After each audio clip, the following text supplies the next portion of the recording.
record clear. And if you mute the speech that shakes your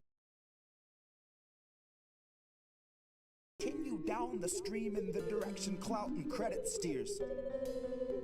Directly from your mouth into am I the asshole Reddit's ears. Directly back into the greasy pockets of some Gates Foundation financiers. And then directly back into the frantic final thoughts of early trial Neuralink volunteers. Staring at the numb and mumbling vacancies where recently had been their peers. Half of whom are glitching with the memory stuck on pause, and half have zero fucking clue just who they are or why they're here. It's been said that fear is all we have to fear. But that was back before the Basosphere condenser came along, distilling concentrated fear that's diamond pure, crystal clear, oppressor strong, and woven into every single article you read and song they let you hear. And then Elon heard that Jeff enhanced our fears by 86%, and he said, hold my beer. And not a single sheep among the herd would turn their head or say a word, cause they were all too busy begging for the shears, begging for the muzzle, happy just to guzzle, feed, and watch a screen for all their years. Man, to each his own, can't afford a home, but they'll let you have your cozy little ecosphere. Where there among your own devices you can break the seventh seal, overthrow the oracles and slay the seer. All the tomes were burned and all the lips were seared. Shut your eyes and all our lives just disappear. Now blink 'em twice. Welcome to your ecosphere.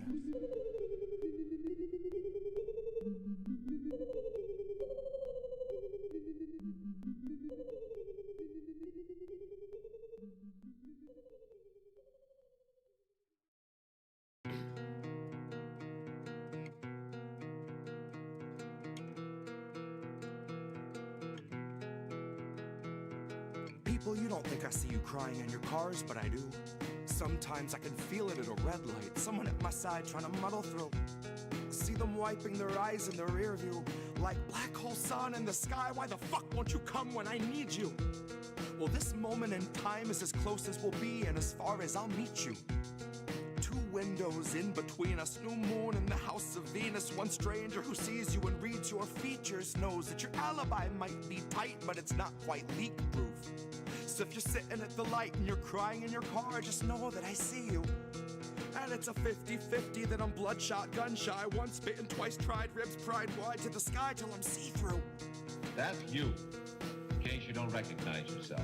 See you stumble in your everyday grief like I do. I try, but I do. I'm twice bitten too. My mind's split in two. My knuckles bright white from the 10 to the 2. And the song in my head is the theme for a fugue, a state of decay through the filter of corporate news, where they edit the grays and the blues. They whitewash the brown till they drown out the natural hues. And then it's just another fact to refuse, that the corporate ladder's for hanging the company noose. Consider it one of your perks, after all it's communal in use. So you can come and hang till your legs go limp and they're shaking you loose. Now you watch 5 co-workers opt for the alternate exit, neatly suspended above where you wolf down your food. And your company gets its incentives embellished by harping on wellness, suggesting you'd best take time for your mental health after your 14 hours are through. Like we gave you a bottle to piss in and fixed up a noose on the crossbeam. Christ, what more can we do?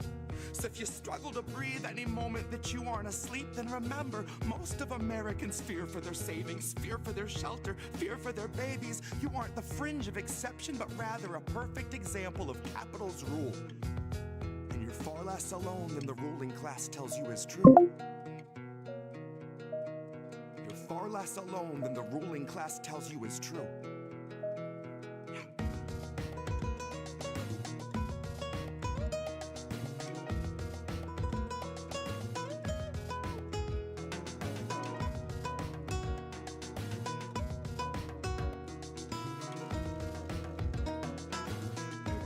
I see you crying in your cars, but I do.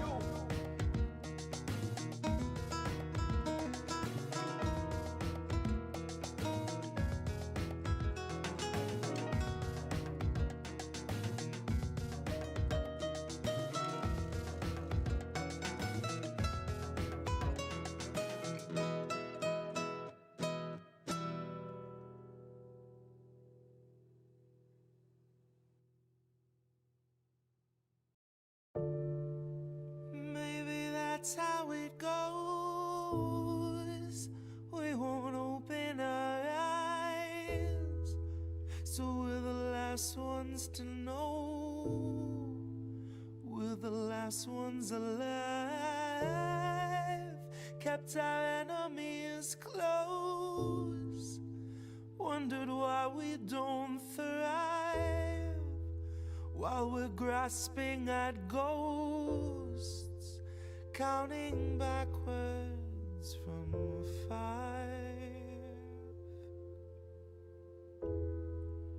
Counting backwards from 5. Counting backwards from 5. Count back from 5.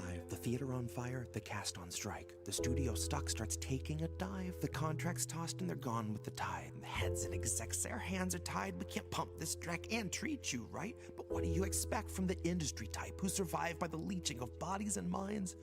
From those who original thoughts never seem to find. So they're gonna reboot ALF before your wages rise. And it gives cause to pause and reflect on the times. If they're losing control of their fools and their mimes, when all those obedient actors who grew their careers by averting their eyes are now holding the line, along with the authors of countless scripts that strengthen the hand of that corporate grip, squeezing our throats till we take the pen and we accept and consent to the corporate drip. Till you're all up to date on your pharma du jour, till you got a healthy support for the war on your lips. And now you know that the advertisers need more than a rerun summer full of flashback clips. Enter the scans from the year before, all the days of de-aging and mapping the face, and the hours of actors recording their voices are links in the chains that will bind them in place. Now all of those shows are so easy to make. When they got a drone they control that needs no break, it can bend, it can break, and it's cheaply replaced enough up-to-date films all in one take. And those studios bank on us doing our duty, unhinging our jaws and digesting the fakes, because they know that we'll love how synthetic it tastes. Watch as they edit your features without any trace. Not that there's anything you could do anyway. Now watch as they show you a movie you saying shit you would never say. Dystopia boldly accelerates. Maybe you're only a mold, something to fill with a clone, something that Elon would celebrate. Something they own, something they program and code, something that's woefully able to know it's exanimate. Cause it doesn't feel touch over top of the laminate. You will not feel an emotion, but they will not scan and examine it. You and the other consumer contaminants fed on the federal diet of Kiev, Havana, and Tiananmen. I can't be the only one weighing the pros of abandonment. I can't be the only one weighing the pros of abandonment. Where did you think we'd go? Love, there's nowhere to lie. Guess it's not who you...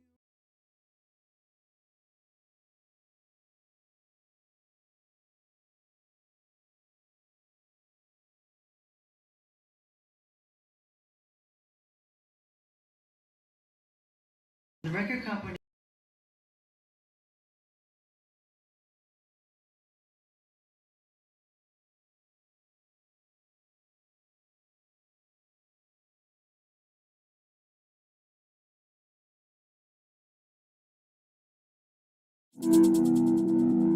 There's a difference between peace and liberation, is there not?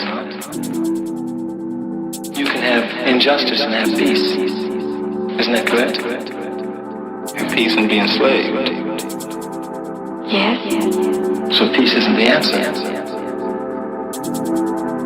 No. Liberation is the answer.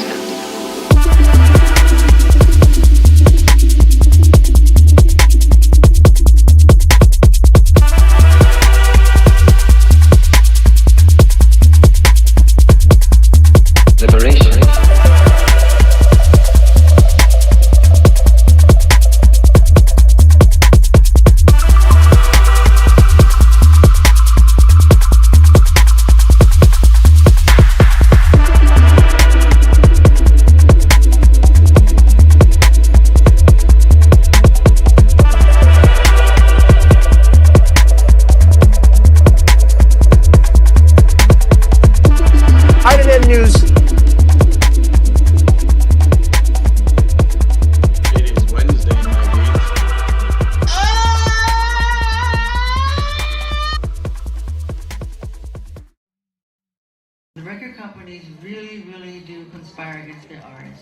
They steal, they cheat, they do whatever they can, especially the black artists. Sony Tommy Mottola, the president of the record division, is a mean, he's a racist, he's very, very, very devilish. I really believe it's a conspiracy because the story always ends the same.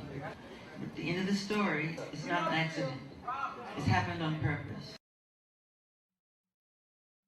The King of Pop you brought? Yeah. Okay. So it kind of relates to one of my latest segment tonight. So funny enough, we are gonna never thought we'll talk about the King of Pop. But there's a story that kind of bubbled up in my algorithm over the weekend that I thought was very interesting. But I think it relates to a lot of things that we talked about, obviously, like Palestine, but the larger focus, the corruption in the music industry, which I know like he and Prince, especially off the top of my head, have talked about prior to their deaths. But I think this segment in particular, I think you'll also be kind of interested in because it kind of may shed some light into, Michael's, I guess, in a somewhat subtle activism, especially towards Palestine, and how that could be a reason why he was targeted in the way that he was, especially later in his life. But I don't want to say it's speculation, but it does add some nuance to what we have heard, at least growing up in mainstream media. But my co-host, tech analyst, basically everything better than me related to computers, especially doing this. Yeah. Reef Breland. Hello. How are you, Reef? I'm okay. I wish my internet worked well. Like, we'll see. Hopefully it will hold. Yeah. At least for the stream. So this is ridiculous. So, right. But we have stories this week, as always. Well, most weeks. So if Reef can probably bring up the screen. So as I mentioned just now, my later segment rather, I'm going to talk about MJ and his connection to Palestine. But before that, we're going to talk in a few minutes. Another hidden history segment. I kind of vaguely knew about this incident. I might have heard about this somewhere. But contrary to what we're told, that the first African slaves were brought here in 1619, there's evidence that there were slaves that came to this country almost a century prior to that, believe it or not. I'm sure you haven't heard that in the history books. So we are going to talk about that incident and how that's significant in terms of community and solidarity. And what did you bring, Reef? Well, I brought a couple of things. So I brought a story that I saw kind of continuing my segment from a couple of weeks ago, couple of weeks ago, about Since that segment did very well. green colonialism.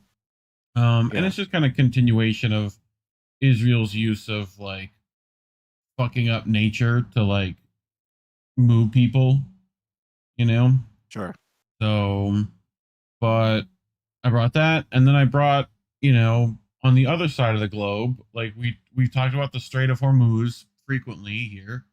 There's another waterway that we need to control for that to be a big deal, and it's near Japan, and Japan's playing a giant role in that, and I haven't heard anyone else talk about that, so we're going to.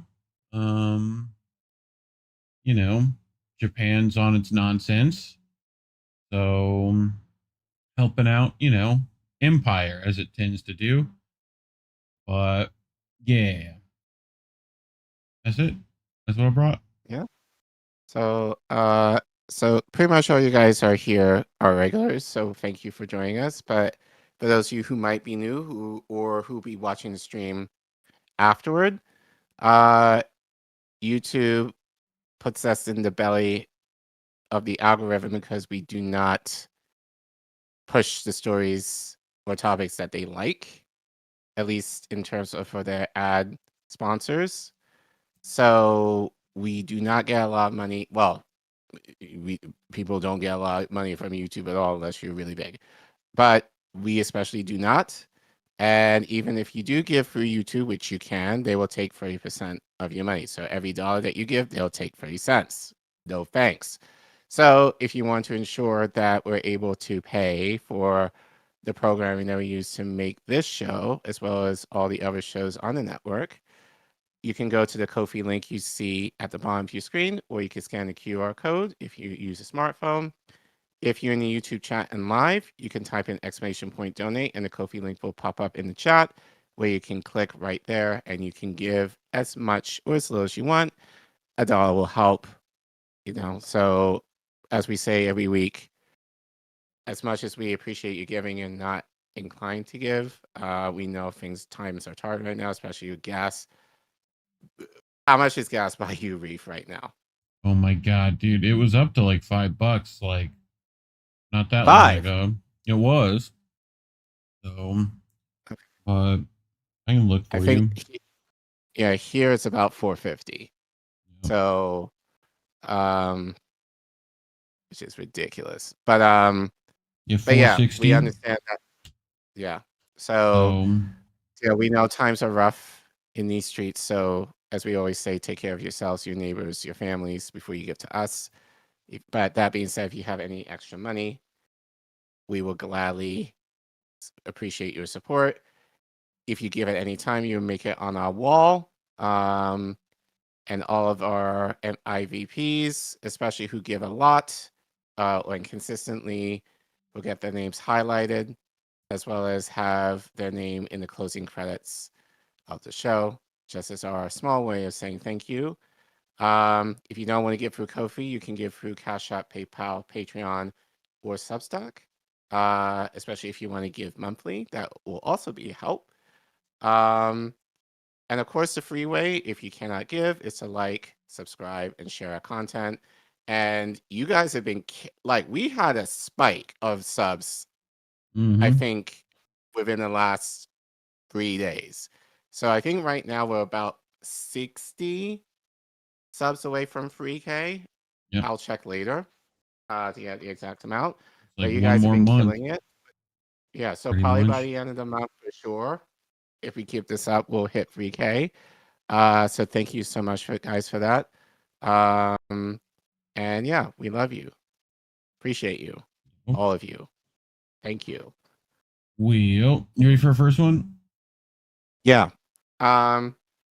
So very fortunate that these two stories I pulled very early in the week and they were interesting.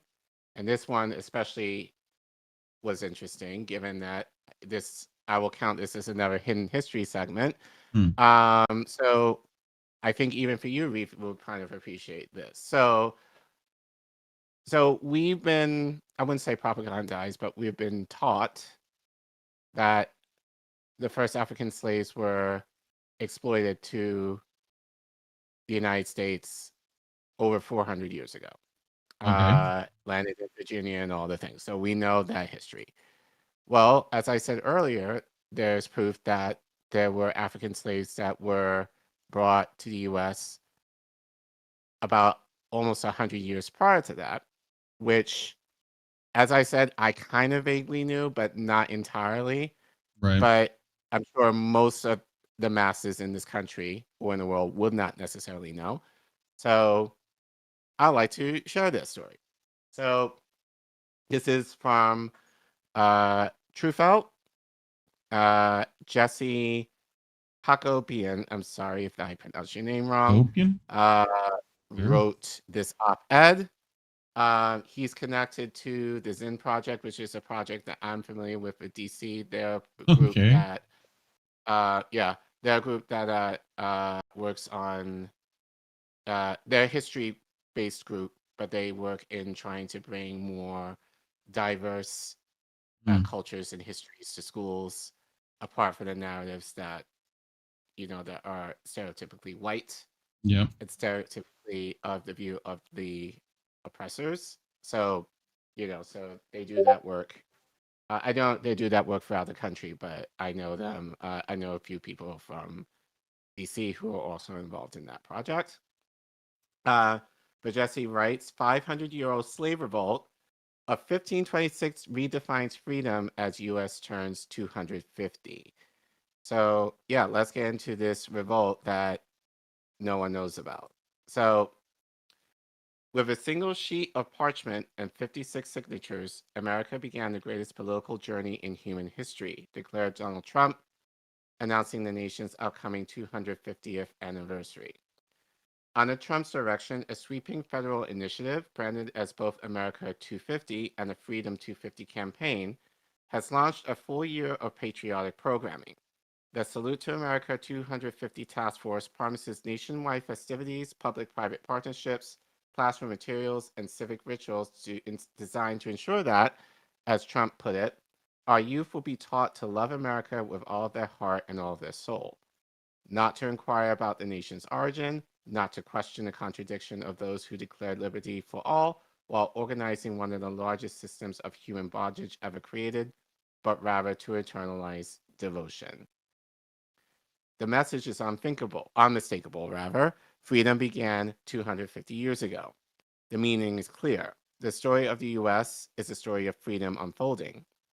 But there is another anniversary this year, one twice as old, largely forgotten, and far more dangerous to remember because it shows us true liberation.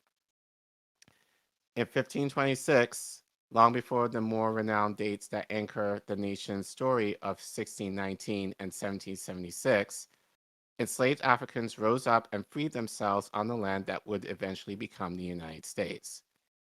You would expect MAGA memory hole historians obsessed with banning books declaring that slavery was of personal benefit to enslaved people and firing educators who teach honestly about systemic racism to erase any accounts of this event.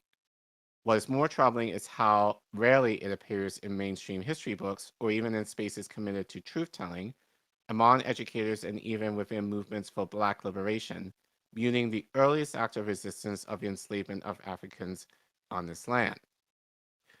To be clear, many historians and educators have worked courageously to challenge dominant myths about the nation's founding. Initiatives like the 1619 Project have played a transformative role in reshaping public understanding by centering the arrival of enslaved Africans in Virginia in 1619 as a foundational moment for understanding U.S. society. By marking the 400th anniversary in 2019, the project sparked a national dialogue that forced the country to begin to reckon with the central role of slavery in shaping its economy, politics, and culture. It reframed the founding of the United States not simply as a story of liberty in 1776, but as a contradiction between ideals of freedom and the reality of racialized bondage, a contradiction that continues to define the nation. 1619 is a vital date to understand because it marks the first documented arrival of enslaved Africans to an English colony in North America. Okay. But even this vital reframing stops short of a more complete history. The first enslaved Africans did not arrive in North America in 1619. They arrived nearly a century earlier when Spanish ships brought enslaved Africans to North America in 1526. This year marks not only 500 years since the first Africans were stolen from their continent and trafficked to land that would become the United States, but also the beginning of resistance to African enslavement on North American soil. They did not submit. They rebelled, burned down the colony that enslaved them, and escaped into the surrounding land, launching a lineage of resistance and revealing what freedom requires. At a moment when the nation is being asked to celebrate the semi-quintessential of 1776, Quincentennial? Semi-quincentennial? Yeah. Yep. We are being told an origin story that cannot bear the weight of the truth. Because if we want to understand how freedom has actually been won here, not merely proclaimed but fought for and obtained, we have to begin not with parchment and signatures, not with taxes on tea, not with declarations of liberty written by men who enslaved others, but with a breathtaking rebellion for freedom. That story begins in June 1526, when Spanish magistrate Lucas Valquez de Alion, hope I pronounced that right, set out to establish a colony he envisioned as at New Andalusia for Spain. The colonized mission set sail with between 600 and 700 colonists, along with approximately 100 enslaved Africans, the first documented Africans brought to this land, taken either directly from West Africa or through the brutal slave markets of the Caribbean, which we talked about a similar story regarding Barbados.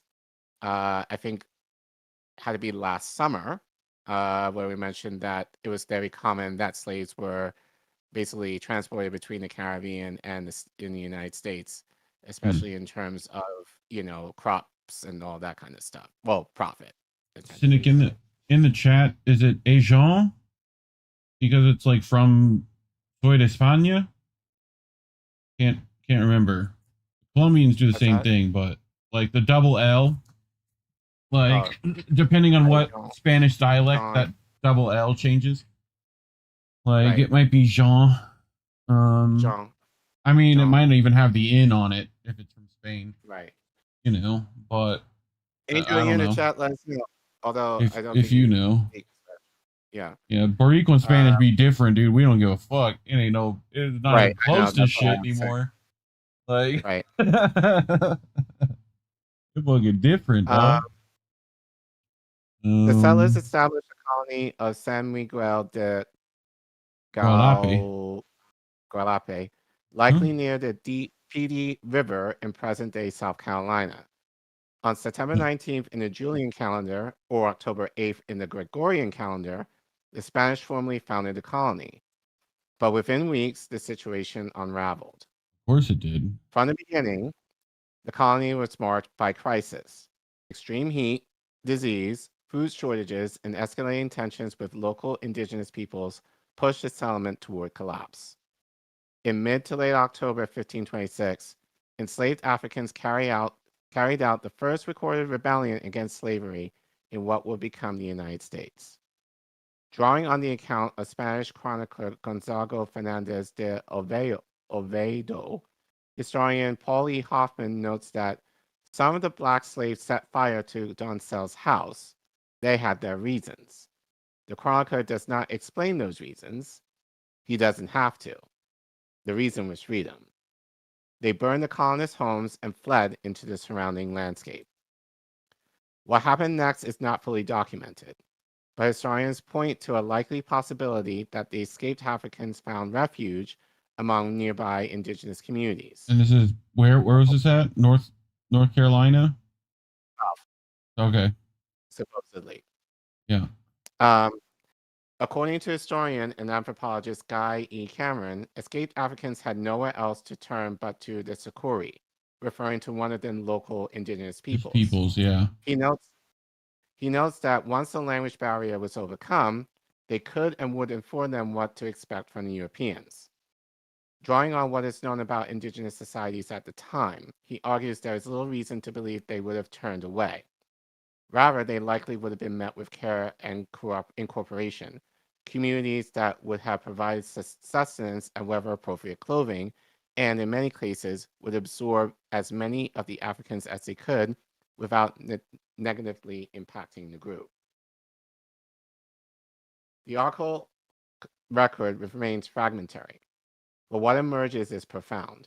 One of the earliest acts of resistance on this land may have also been one of the earliest acts of solidarity. Africans and indigenous people facing a common threat, finding ways to survive together.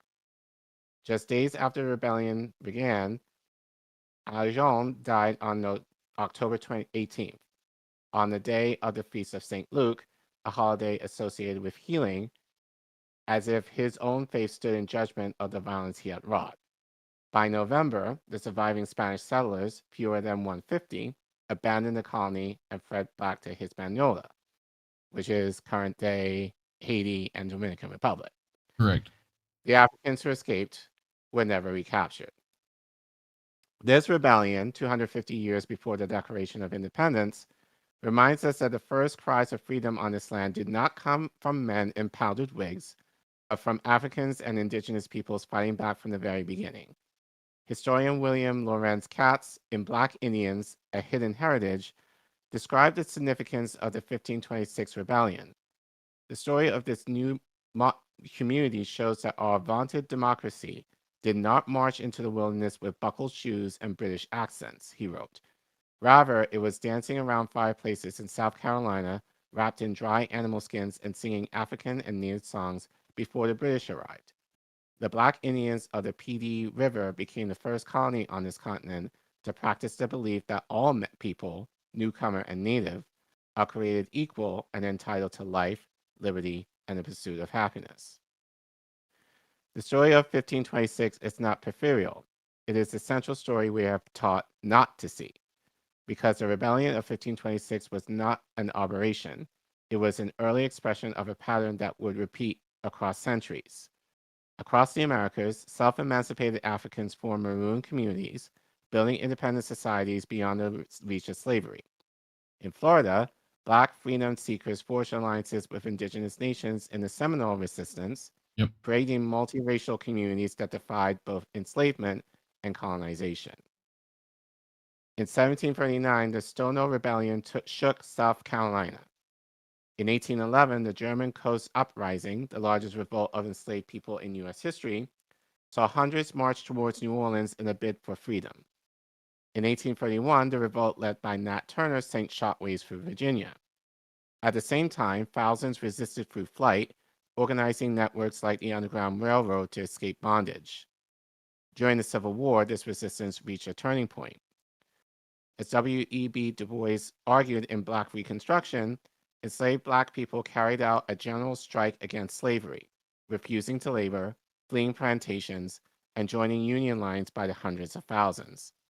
So 200,000 Black people ultimately served in the Union Army, helping to turn the tide of war and secure the defeat of the Confederacy.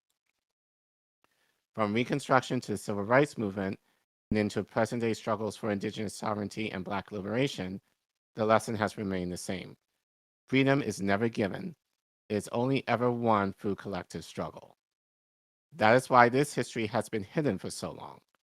If people understood that freedom here began with a Black rebellion, not a declaration signed by 42 enslavers out of the 56 signatories, it would shatter brittle tales told about democracy as a product of benevolent elites. Today, from mass protests on May Day, or International Workers' Day, to movements for abolition and educators fighting censorship, people are continuing a long tradition of collective resistance. In my own work, I've called this kind of collective resistance the radical healing of organized remembering, recovering the histories that we have been taught to forget, and using them to heal from historic trauma and build a more just future. When we bring the story of 1726 into classrooms and community conversations, we begin to see what this radical healing of organized remembering looks like in practice. At a moment when the nation is celebrating the semi-quincentennial of 1776, it's actively dismembering the quintessential of 1526, when freedom was not declared by enslavers, but seized by the enslaved. That omission is not accidental. The myth that a nation founded by enslavers represents freedom asks us to accept injustice as liberation, a narrative elites still rely on to maintain their power today. Recovering the history of 1526 does more than correct the record. It offers a different definition of freedom, one rooted in collective struggle, not for the freedom to enslave, but for the freedom of slavery. And it is that definition, more than any 4th of July fireworks or Uncle Sam pageantry, can get us free today. In Washington, D.C., middle school social studies teacher Kanesha Mills brought the history of the rebellions of the enslaved into her classroom for a Zen education project lesson by Adam Sanchez entitled Poetry of Defiance. The lesson asked students to study the many ways enslaved people resisted, and then to give voice to that history by writing a collective poem. Here is an excerpt from the poem her students created. Write that all enslaved people resisted slavery by coming up with our own plans to eventually rebel against our slave masters. We would pull down fences, sabotage farm equipment, break elements, and damage boats. Write that I have seen the brutal beatings performed by the slave owner to those of us who they call their property. I have seen their attempts to silence our struggle, but we will rise. Write that I saw my family run towards freedom, but blocked by violence, but we did not give up, and we never will. Tyrants fear these young poets because they're able to see through founding myths to glean the lessons of 500 years of rebellions and are ready to make their own. Thoughts? I mean, couple. Interesting, though. Yeah, for sure. I mean, the history of America definitely hasn't been anything what, you know, if you think some Italians came over and found it, you know? Right. When there was like plenty of others with the ability and, you know, ships to get here. So, you know, like, but it does give some credence to a little bit of that, like, you know, the whole FBA community talks about that they're indigenous, right? Yeah, I actually, funny enough, I was thinking that reading this, but it's they don't mention this. Well, they don't mention that it's still this was brought over from Africa, and then you revolted and found the community. As you know, the Black indigenous in Louisiana and that area, you know, Right. were part of that same shit. So, but very interesting for sure. Yeah. But you notice here, it's the idea of even in this, and we see this in the global South, like constantly, like they have a sense of community in terms of, oh, we need to work together in order to defeat the oppressors. So Right. even among different Yes. cultures, they had that understanding and they were able to connect and essentially beat, you know, the oppressors. And we've seen that throughout history. And of course, that's why that's not going to be reported that much. I mean, we talked about Haiti in depth, like over the last 4 years that we've done this show, and how, you know, the French got mollywopped by, you know, the slaves on the island. Yeah. You know, but they barely talk about that now, much less any rebellion that was Even though forged by Marcus Garvey is on every fucking, you know, every list of like Black History Month leaders, you know, like, so, but yeah, it was just you interesting. know what? It also made me think about, I think it was last week we played Asa Shakur's clip where she talked about how you can't organize if there's no community. Yeah. Like, essentially. And that has haunted me since hearing that, because we talk about, you know, especially on the left, we need to organize, or like the progressives, like, we need to organize, we need to organize, we need to organize. But as she said, there's no community. Like, we don't talk to each other. And we've mentioned this on this show. I've mentioned this on this show. Like, I barely know my neighbors. Mm-hmm. You know, much Which, less. and we talked about things like renters unions and, you know, ways to actually get into your community, that kind of stuff. Like, you know, but right. But again, I'll bring up an example. So a couple weeks ago, 2 weekends ago now, my school had its annual fundraiser. Now, this is a little biased because my community is very rich. So they have the means, at least my school community. So they have the means, you know, to give a lot of money. But the idea around that was this fundraiser is essentially to raise salaries for our partner teachers that work alongside us at our school. So this essentially is in benefit of their kids. So obviously, given within that school environment, these parents understood that they wanted to support it, because more teachers, kids get more attention, we're able to work with them more effectively and all the things, they opened up their wallets and purses and gave a lot, you know. So within that context of the community, I mean, it's kind of not a bad, example, but it's still that idea of like these parents essentially organized because they knew the needs of our school to be able to give in this way.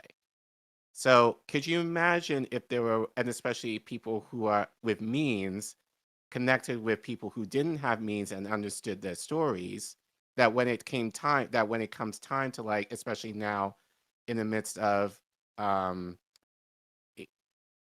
election season, we're able to pool our resources, and it doesn't have to be money, but money runs the show in this country, as we know. Like, to be able to push our politicians in order to, we need these things for our neighbors to have a better life. But we don't do that. Like, when we vote, we often vote singularly. We often vote for our own needs and not necessarily for the thinking of the needs of others. So this is why, especially, I get mad at liberals, because it's like you're voting from a place of comfort, generally speaking. So, like, you can afford to have, like, the incremental shit because you're basically in the position, not all liberals, but generally, at least the liberals that I know in DC, like, you're generally in a position where you have generally what you need, or you're able to have access to what you need. So an incremental thing here or there, it's not going to mean much for you. But, like, to the single mother who lives east of the Anacostia River, who has 3 kids, who is struggling to make ends meet, who is trying to figure out how to pay for this medical bill over her rent, universal health care, or being able to access a doctor without having to go broke for it, would mean the world to her. But our worlds are too divided that we may not know that or understand that, or just might be indifferent to it. So just to summarize, I think, again, it's what Asada said. It's like, you can't organize without knowing who your neighbors are. And I will argue, even in this city, you can't organize without knowing who the people who live in your city, what their makeup is, what their stories are. Yeah, well, as I said, we're too isolated from each other. And that's kind of my fear, is we can't organize because we barely know ourselves, much less our neighbors and how we can support them, just out of sheer care. So, so the idea that I say every week, take care of yourselves and your neighbors, I think is really profound here, because And build those your parallel neighbors, their structures, needs, and you're right, you and you're know, better able to with that advocate community, for their needs. Right. you know. Go talk to the people in your area who make the food and who, educate the children and who, like, all the things your community actually needs to be a community might be smart. Who's getting your water? Like, those things I think are the important things to go interact with, So, at least in this regard, right? But Right. Yeah. So, but I think this story brought up a lot of these points, but I think mostly, again, I think more importantly is the idea of, like, it kind of slaps in the face of what we've been taught or propagandized in school of how this country began. yeah, It started with the white man, and it's like, no, it's actually started with, the people, the Africans who were trafficked here. And in this case, who were able to work in solidarity with the indigenous groups who were here first yeah, and push them out. And we saw that time and time again, for our history. But as we know, our history is written in the context of the oppressors, not the oppressed. So, but yeah, I thought this was very interesting because, again, I'm sure most of you guys didn't know that. So that should give you, so hopefully that would give you guys some perspective in terms of, how this country was founded.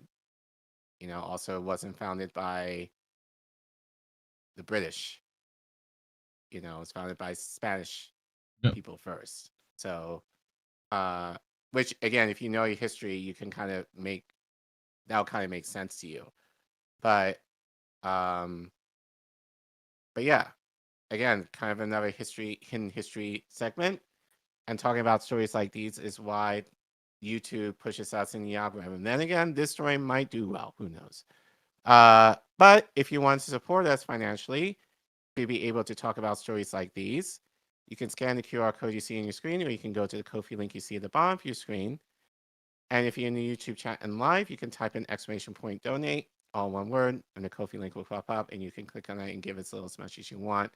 You can also give on Patreon, Substack, Cash App, and PayPal, especially if you want to give monthly. And as we say, we know you're not inclined to give. But if you want to support us, please don't forget to like and subscribe. And please share our content to help fight the suppression that we do see on YouTube, although I think they're getting slightly better on that, at least for us. And make sure you leave a comment. Have you guys ever heard about this revolt before? And do you think it does connect to how, people of color in this country have been oppressed, in so many ways? And, how can you use this in terms of working within your community in order to potentially build towards something greater and bigger to make sure that all people, regardless of who you are truly liberated? Let us know in the comments below and in the comments. And help us get to free K. As we said, we're about 60 away. So hopefully we can hit that before the end of May. And thanks for watching. Oh. Actually, while you're doing that, let me check to get an accurate number as to how many we need. Feed me Seymour. Feed me Seymour says can't vote out of in-stage capitalism. Done deal. You can't help those who don't want help. Sean the Accord Lord, the powers that be have tried to wall us off from each other by way of self-consciousness. Yep. I mean, there's plenty of ways they're keeping people divided. Mainly distract the masses. You don't even need to worry about that. Give them bread and circuses to fight over. So, but yeah, it's definitely new. As I'm trying to remember where I heard this one from, but that the language of history isn't a dead language. That we're constantly reshaping our awareness of how things happened through various archaeological digs and new findings and whatever. So you got to be open to changing what you know about it. So, but Cynic said we Puerto Ricans butchered the Spanish language. I don't know. I think you deserve to butcher the language a little bit, seeing as what the Spanish did to everybody. I think you're allowed, Same thing with, Los Mexicanos and Los Colombias. I was in Atlanta over the weekend for my birthday with my cousin, and long story short, we saw Disclosure in concert. Right. So and we were talking about how Disclosure is going to perform with Kaytranada in Ibiza, right, in over the summer. So obviously, given my cousin is he gave Ibiza with the Spanish accent. them, the Argentinians, they all do that weird lispy stuff. The Argentinians, they all do that weird lispy stuff, man. So, and the double L's are all jeux. The weird Medellin, all that nonsense. So, Well, our signal was doing great until my segment. Not one little blip the whole time. Now it shows up. Why? Why, internet gods? Why? All right. Well, let's get to our next one.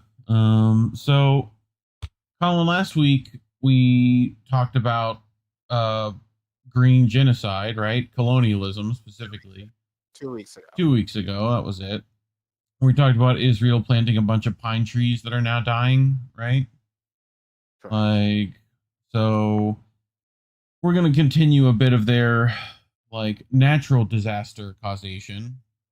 So I found this in Israel-Palestine news, right? Where they're writing about Israel's obliteration ecocide from Gaza to Lebanon and beyond.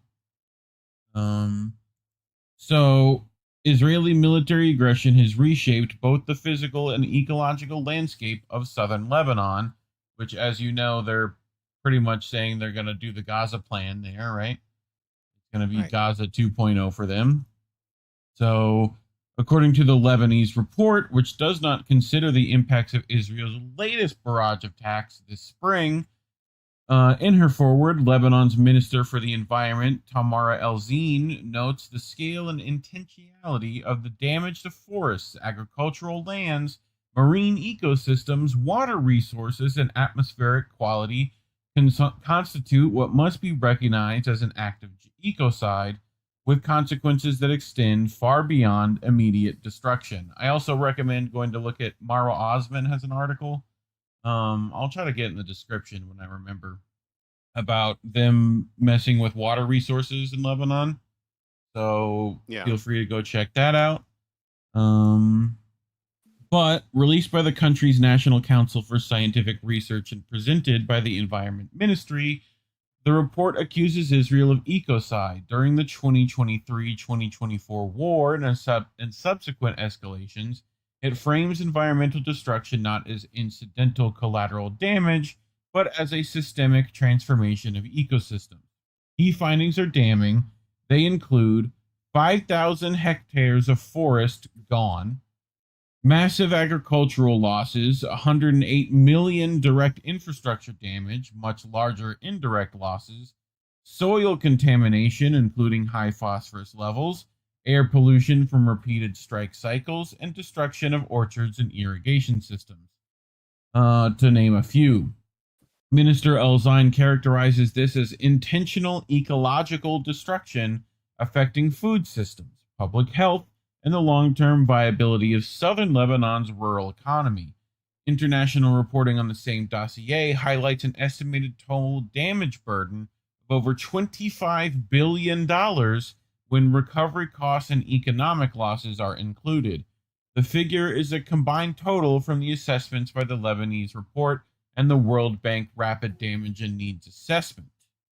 So, this framing aligns with growing legal discord around ecocide as a potential international crime, particularly where environmental damage is widespread, long-term, and strategically embedded in military operations. It is also aligned with UN reporting on the broader Israel-Lebanon escalation, confirming extensive infrastructure destruction, civilian displacement, and strikes affecting residential areas. As the ecocide of Gaza has gone effectively unpublished by the international community, the Netanyahu government is extending the environmental devastation into Lebanon and the proximate region.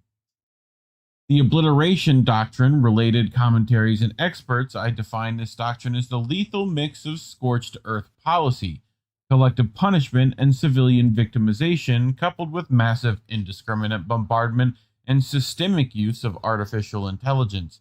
The concept is vital because it connects the dots between military strategies, aerial bombardment, lethal deployment of artificial intelligence, and international law, particularly the Geneva Conventions and the Genocide Conventions. As Professor William Shabas, a leading scholar of genocide, notes, the obliteration doctrine adds a new term to the lexicon on genocide, notably in the application of international law and its judicial mechanisms. But modern warfare in Gaza is no longer just counterinsurgency, but system-level destruction of the environment and infrastructure substrate of life, water, soil, agriculture, energy, and urban continuity. The interpretation overlaps with empirical reporting on Gaza's environmental collapse. Satellite analysis shows 38 to 48% of tree cover and farmland gone, severe contamination of soil and groundwater, large-scale destruction of greenhouses and irrigation systems, air pollution from sustained bombardment and debris burning. So, as well as all their stuff at marine life, and particularly fighting, fishing in the area, which has been around for years. So, these patterns are described in independent investigations as producing conditions of near uninhabitability in many parts of Gaza. Warfare is no longer bound by battlefield geography. It becomes the restructuring or obliteration of ecological systems that sustain civilian life. Ecocide here is not merely the destruction of nature, but the destruction of life support systems as a purposeful strategy. It is another word for cultural genocide. Thoughts, Care Bear? I mean, Israel and Israel. Yep. But I feel like, but I have to wonder, like,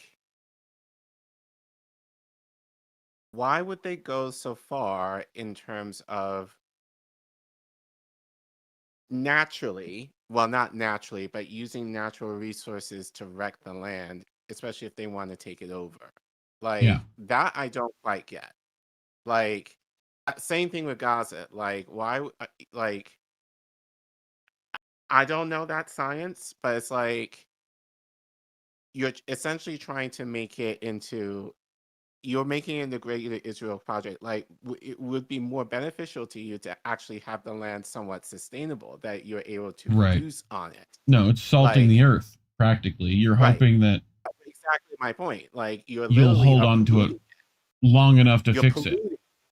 You Right. know? You're polluting it. So, Right. like, how are you planning to clean it? Are you planning to clean it up? And, like, and how much money is that going to cost out of our taxpayer dollars, I'm sure, This to be article, able to, which I've linked in the description, relates it to, like, mutually assured destruction. right. Like, it's just the ecological version of it.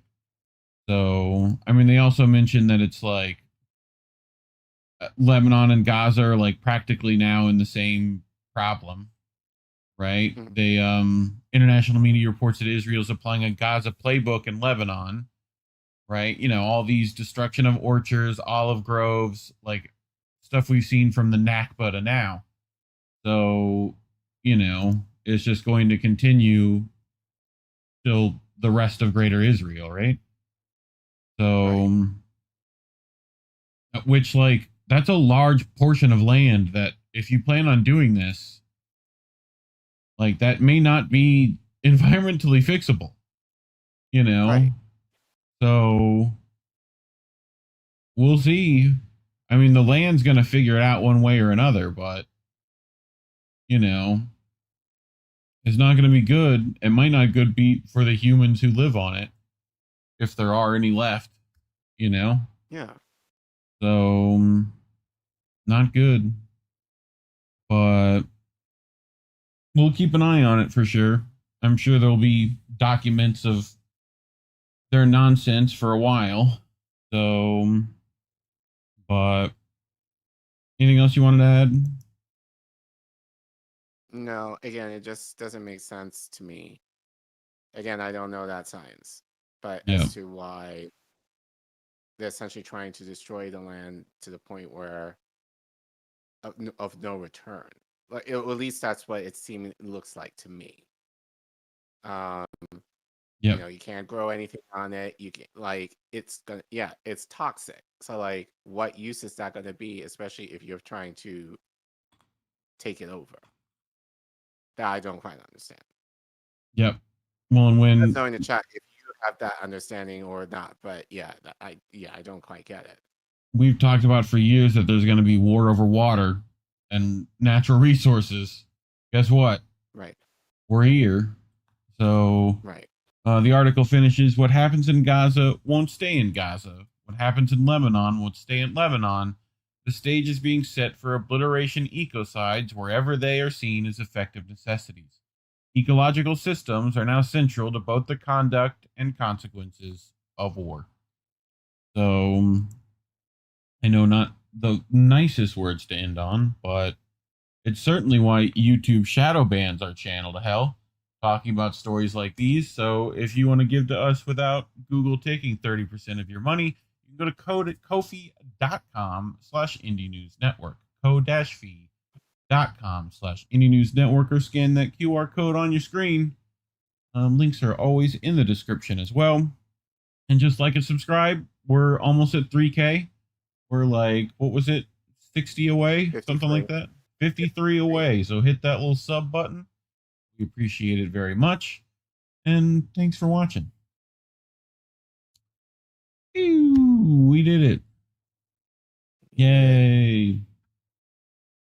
You know, we did another story of terrible, awful shit Israel's doing. You know? So, but...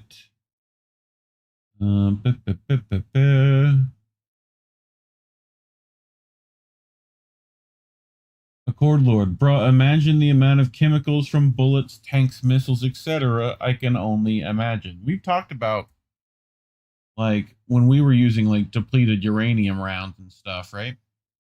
How it, like, irradiated the entire area and caused, like, child deformities for years. You know? So, which didn't we give that to Ukraine? Like, or didn't we so. handed them depleted uranium rounds? Nice. I'm sure the bread box of Europe will have a great job with that shit, right? You know, like this is what, like they're fighting over these resources and they're ruining it, ruining the resources by fighting over it. Like, okay, you know, we'll just let the world burn. What, you know, at least we made some shareholders unfathomably rich while we're at it. But anyway, because someone is going to make bank on rebuilding. Yup. Who's going to be making that money and who's going to be fitting the bill? Keep in mind, like, that might be your taxpayer money, you know, paying for this fucking rebuilding.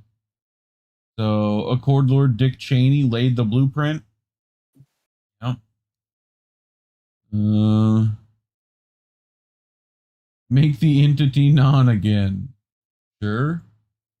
They could figure out, they can make batteries out of the sand that's irradiated. I'm sure they'll figure out something, right?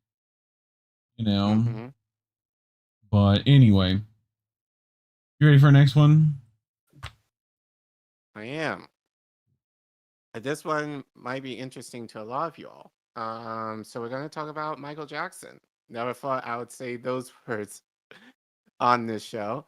But as I said, and I think actually this kind of piqued my interest because funny, I think I talked about Michael with Indy maybe like a week or so ago. And then I guess the algorithm must have heard our conversation because this kind of bubbled up in my algorithm online. So I was like, well, the movie coming out, right? Or is out. Right. I'm sure. Yeah. I'm sure that with his biopic out now, I'm sure like a lot of people also are just kind of more interested in Michael and Jackson family in particular. But yeah, I'm sure most folks are not going to talk about this story. So I figured, we might as well. So as you can see, big shout out to you for creating this thumbnail for me.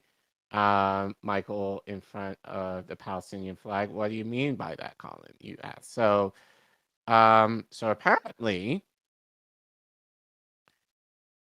when Michael was alive, he wrote a song about Palestine that never was released. Not that one though, right? different one.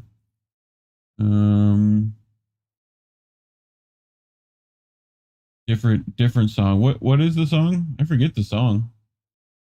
What song? The one that for Palestine. Isn't it the what's the song? The Michael song.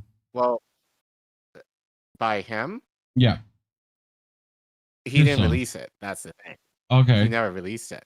There's one where Yeah. like he did a music video like over there with them. Oh, unless I think you might be thinking of Earth Song, but I Maybe. don't think he mentioned anything about Palestine in it. Or they don't really care about us also. Like he got in trouble for a music Well, video. well, Very we're similarly. gonna get into that. We're gonna get into that. Okay. So this article, oh shoot, I forgot where this is from, but you can find it in the description. But it was written by Al R. Howell 3 Okay. months ago. So he reports the song Israel Didn't Want You to Hear, Michael Jackson's lost plea for Palestine. So so he kind of goes into that and then other issues surrounding the controversy around Michael. But we'll get into it. 30 years after it was written, the King of Pop's haunting lyrics for Palestine Don't Cry have resurfaced amidst renewed global attention to Gaza, alongside troubling questions about why the song was never released and what happened to Jackson shortly after he wrote it. So these were the notes that he wrote on Notepad, as well as the lyrics to the song. There. Gotcha. I'm guilty of this. I'm the first to admit I am guilty for making fun of Michael Jackson. I did. It's done tongue in cheek. It's for laughs. It's for fun. But I never questioned whether Michael Jackson was an abused child and whether or not there were many layers to why he ended up where he did. I never for a moment stopped to think, well, maybe, just maybe, there's more to this than meets the eye. These words, spoken by a commentator reflecting on his own complicity in the public mockery of Michael Jackson, capture a growing sentiment in the wake of the Epstein files and the rediscovery of Jackson's unpublished work. For decades, the King of Pop was a punchline, a figure of weirdness, plastic surgery, and scandal. But as new evidence emerges and old testimonies are re-examined, a different picture is coming into focus, that of a deeply traumatized man who may have been silent for speaking truth to power. In June 2010, nearly a year after Michael Jackson's death, Julian Auctions in Los Angeles placed a remarkable item on the block, a 2-page handwritten manuscript of working lyrics for an unreleased song.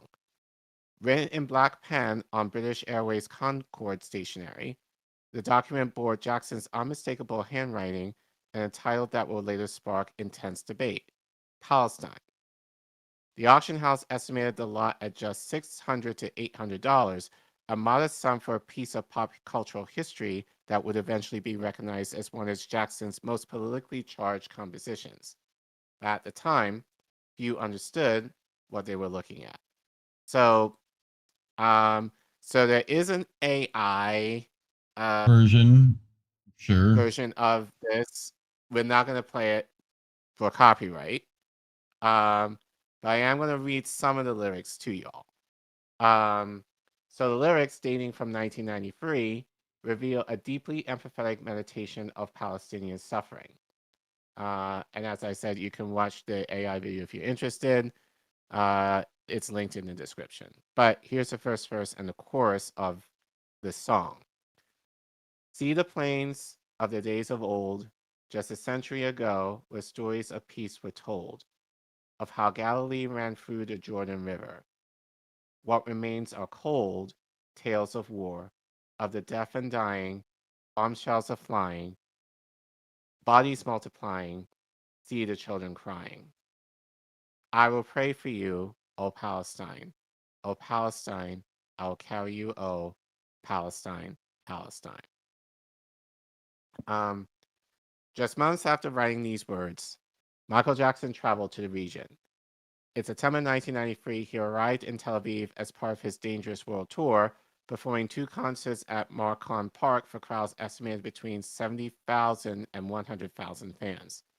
During his 5-day visit, Jackson toured several iconic sites: the Western Wall in Jerusalem, the ancient fortress of Masada, and the IDF Army base, where he abruptly left after encountering photographers. He also visited the hospital, spending time with both Arab and Jewish children and bringing them gifts, a gesture consistent with his lifelong humanitarian impulses. But contemporary reporting from United Press International dated September 22nd, 1993, noted a significant detail. Jackson did not visit the occupied territories. His itinerary was limited to locations within Israel proper, that is, the lands taken from Palestine from the 1948 Nakba onwards.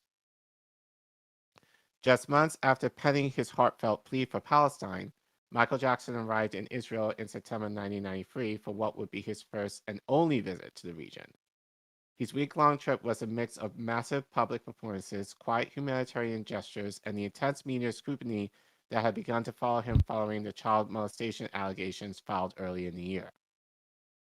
Jackson performed 2 sold-out concerts at Tel Aviv's Har-Kon Park as part of his Dangerous World Tour, performing for a combined audience of over 170,000 people. The concerts were a spectacle of his greatest hits, from Billie Jean to Black or White, and featured a finale where he brought Israeli children on stage to sing Heal the World. Away from the stage, Jackson dedicated his time to humanitarian visits. Between shows, he spent his free time at the Schneider Children's Medical Center and other hospitals in the Tel Aviv area, where he cheered up cancer and transplant patients, distributing gifts and spending time with young children. Reports from the time noted he visited both Arab and Jewish children, with one source identifying a child he met as Muhammad of Gaza. His sightseeing itinerary included some of the region's most significant historical locations. He visited the ancient mountain fortress of Masada and traveled to Jerusalem. However, his attempt to visit the Western Wall was wet with hostility when a group of fervently Orthodox Jews, deeming the commotion of the Sabbath inappropriate, overturned tables and chairs to block his path, prompting Jackson to leave to avoid a confrontation. This visit was also marked by tension with the media. Jackson faced what was described as intense harassment from photographers. This culminated in him abruptly cutting short a planned visit to an Israeli Defense Forces army base after newspaper photographers interrupted his cameraman, and he subsequently left the country for Turkey, probably just as well. He left. Yep. The lyrics for Palestine Don't Cry were completed in early 1993. Jackson reportedly intended for the song for his 1995 double album History, Past, Present, and Future Book 1, a project that will ultimately address themes of persecution, media manipulation, and global injustice. But Palestine Don't Cry never made it past the writing stage. No demos were recorded. No studio sessions were scheduled. The song simply disappeared. According to multiple sources, Sony Records refused to release the song. Some have pointed to powerful industry figures with ties to Israel who allegedly blocked its distribution. Surprise? Nope. Then something cataclysmic for him happened. Just 2 months later, the first claims of child abuse against Michael Jackson began. The timing has fueled decades of speculation. Michael would have recorded this song in early 1993, says a source familiar with Jackson's creative process during that period. By late summer, the Chandler allegations had exploded, and everything changed. Evan Chandler, the father of Michael Jackson's first accuser, Jordan Chandler, was recorded in a July 1993 phone conversation making chilling statements about his intentions. "If I go through with this, I win big time," Chandler said. "I will get everything I want. I'll get everything I want, and they will be destroyed forever. Michael's career will be over." Jackson settled the civil case with the Chandler family for a reported $23 million in 1994, though he continued to maintain his innocence. Evan Chandler died by suicide in 2009, months after Jackson's own death. Jordan Chandler was never publicly recanted, but he also never spoke publicly about the case. But it was Chandler's next comment that has intrigued conspiracy theories for decades. "There are other people involved who are waiting for my call and will intentionally occupy certain positions. Everything is going according to a certain plan that isn't mine. Just mine." Chandler was Jewish, as were several key figures involving in the subsequent legal proceedings against Jackson. While critics warn against drawing simplistic conclusions, some researchers have noted that Jackson's 1995 song They Don't Care About Us contained controversial lyrics, later partially censored, that included the phrase "Jew me" and "K me" alongside "Sue me," suggesting Jackson himself connected his legal persecution to his conflicts with the music industry establishment.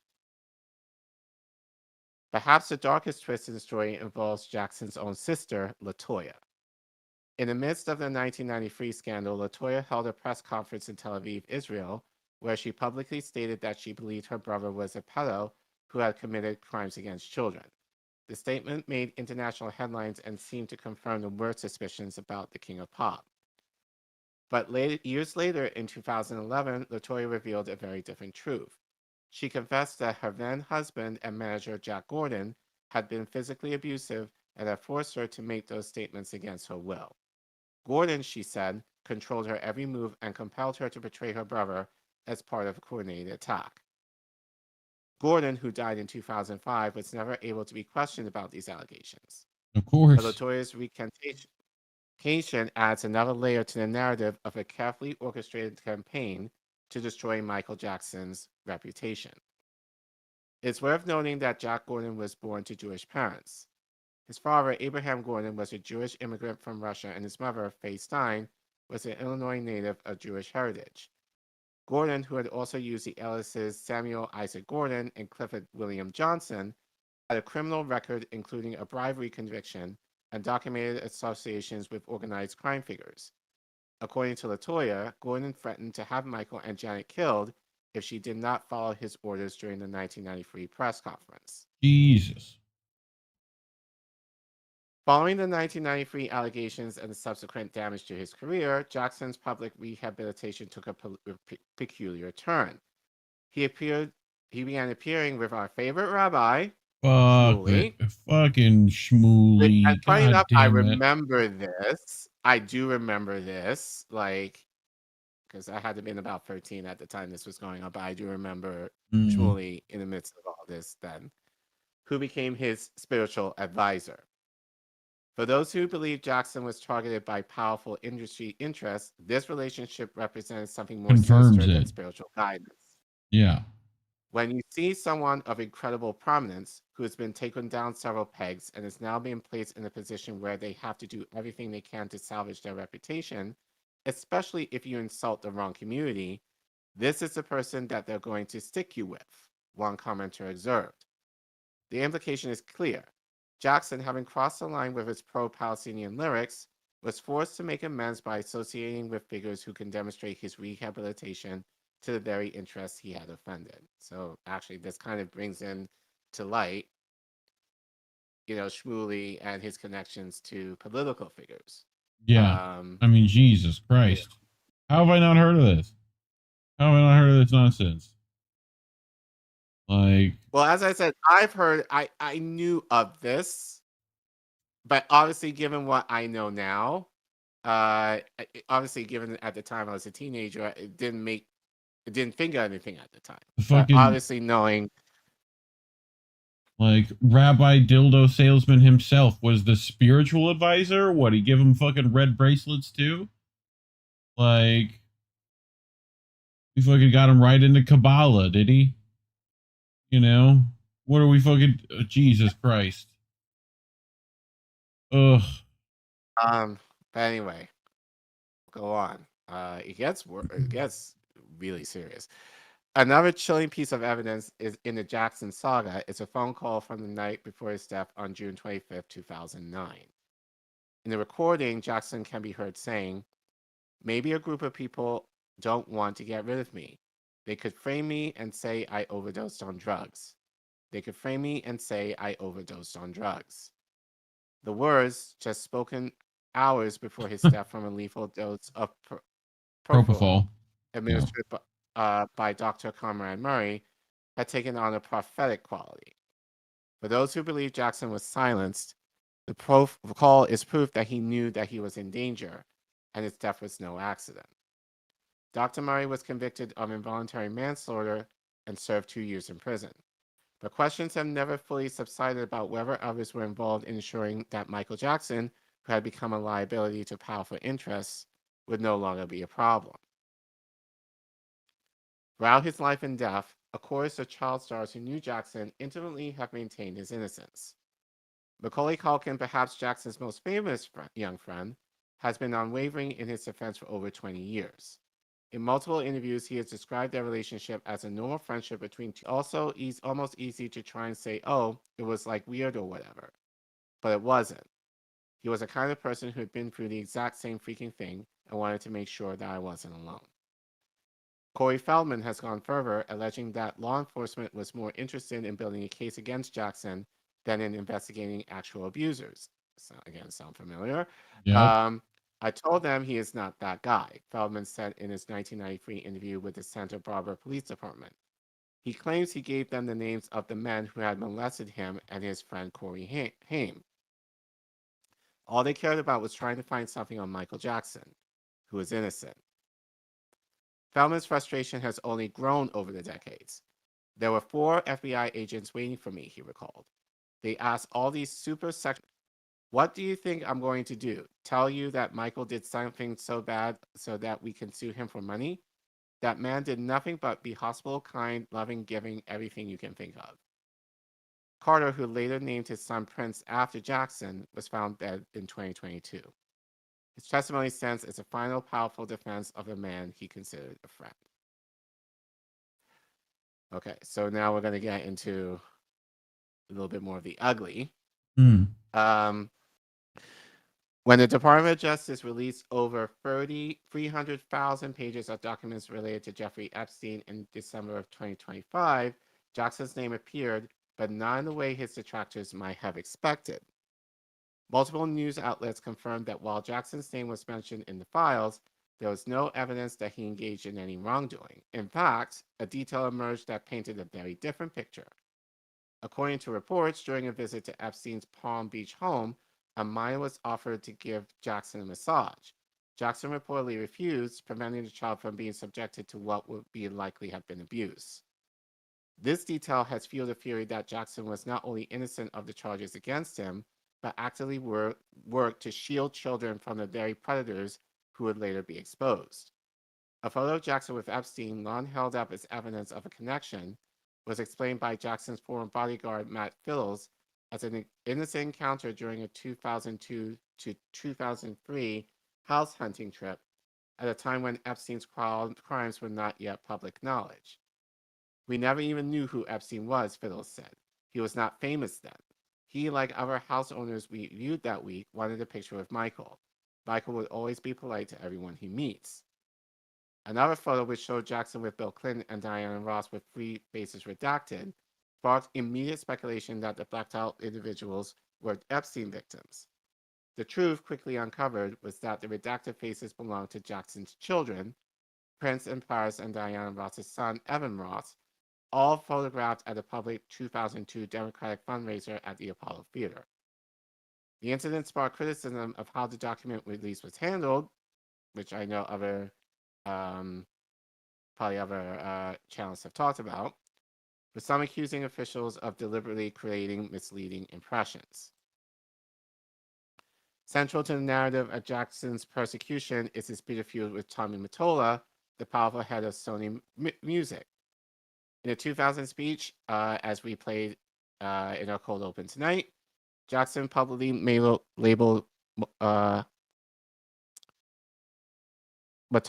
a racist and very, very, very devilish, accusing him of exploiting black artists.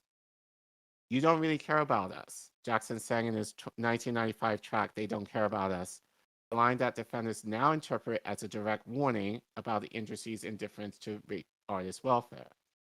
The song's original lyrics, which included a controversial couplet, Jew me, sue me, everyone do me, kick me, K me, don't you black or white me, sparked accusations of anti-Semitism. Jackson defended himself by saying, I am the voice of the accused and the attacked. I am the skinhead. I am the Jew. I am the black man. I am the white man. I am not the one who was attacking. Mottola's own connections to Epstein have since come under scrutiny. Documents revealed in the Epstein files show direct communication between the two men, including an email where Epstein allegedly offered Mottola an extra massage room in bulletproof glass on his island. For Jackson defenders, this association confirms that his accusations against Mottola were not paranoid fantasies, but accurate assessments of a man embedded in a corrupt network. At the time of his 2002 speech, Jackson also revealed his business acumen, noted that he owned half of Sony's catalog as preparing to leave the label. I've generated several $1 billion for Sony, he said. They never thought that this reformer would outthink them.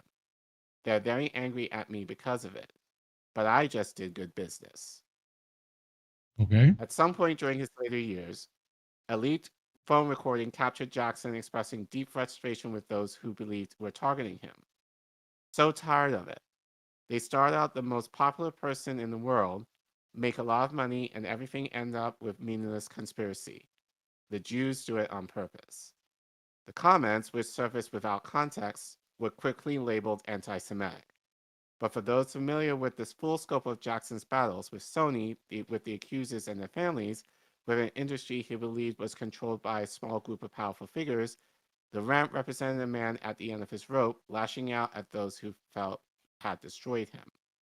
Jackson never publicly addressed the recording, but its existence has been used by both sides of the debate, by critics as proof of bigotry and by defenders as evidence of a man driven to desperation by a coordinated attack. It is within this context, Jackson's industry war, his defense by child stars, the Latoya recantation, the Rabbi Shmuley connection, and the revelations of the Epstein files, that the Palestine Don't Cry manuscript takes on new significance. Written in 1993, the same year the first allegations against him emerged, the lyrics express explicit solidarity with the Palestinian people. I will die for you, Palestine, Jackson wrote. In an industry with powerful financial and political ties to Israel, such a statement would have been controversial. Coming from the world's biggest pop star, it may have been untenable. The manuscript, authenticated by Julian's auctions and written on British Airways Concorde stationery, stands as material evidence of Jackson's sympathies. Whether it was suppressed by Sony, as some have alleged, or simply abandoned during the chaos of the 1993 allegations, its existence challenges the sanitized, apolitical image often imposed on Jackson's legacy.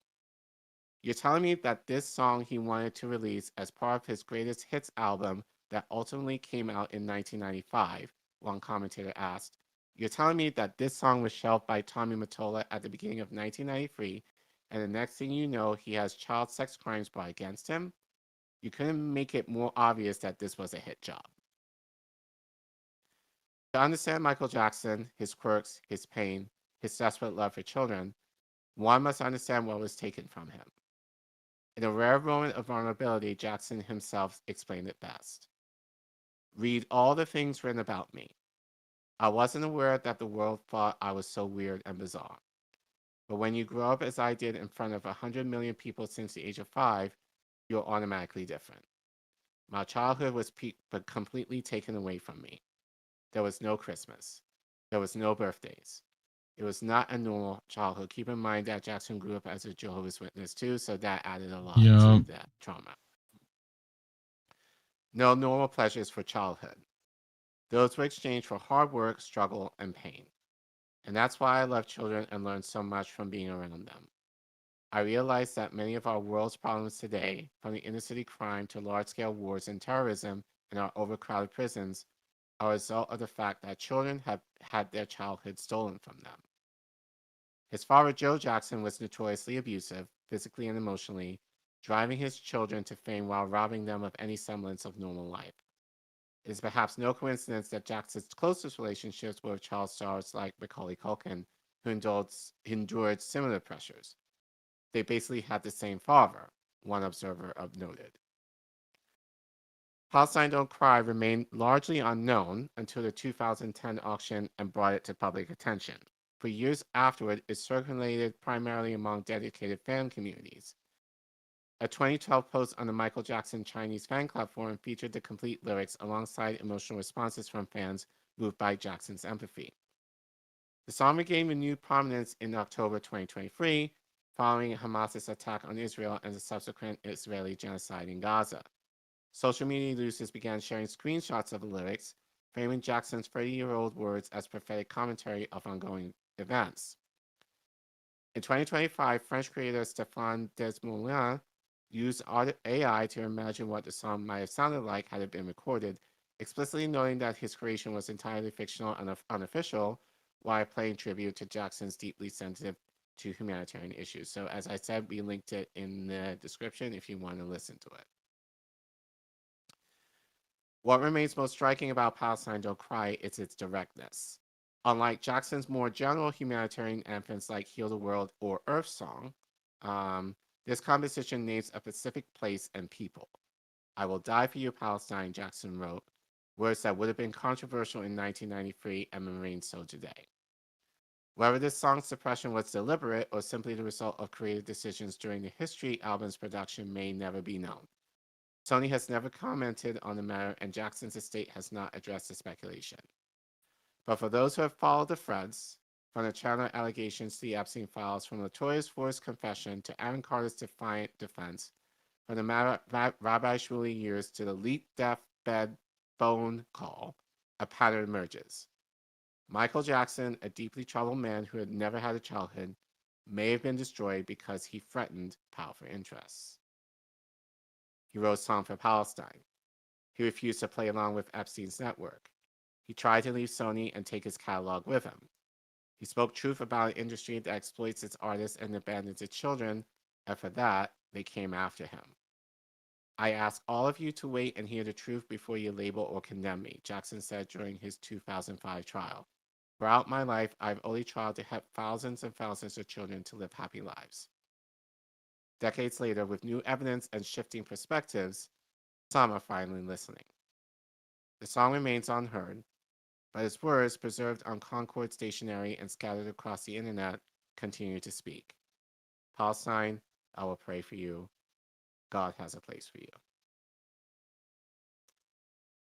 I mean, wow. Like, as I said, it definitely, again, I'm going to say this all as speculation, at least right at the moment, but it definitely gives credence to what we do know about Michael, but it also gives some perspective as to why he was the way he was, and ultimately, you know, like how this kind of puts him in a new light in terms of we know the music industry and given like, and it's not just limited to him. And I know Prince had dealt with similar issues regarding his creative genius or whatever, you know, and all that. And like, especially in the 90s where a lot of artists were exploited financially, that has been like TLC, you know, Tony Bratt, like a lot of artists back then, you know, were and still are in certain ways, like were financially exploited and otherwise. So, but it definitely does bring into light that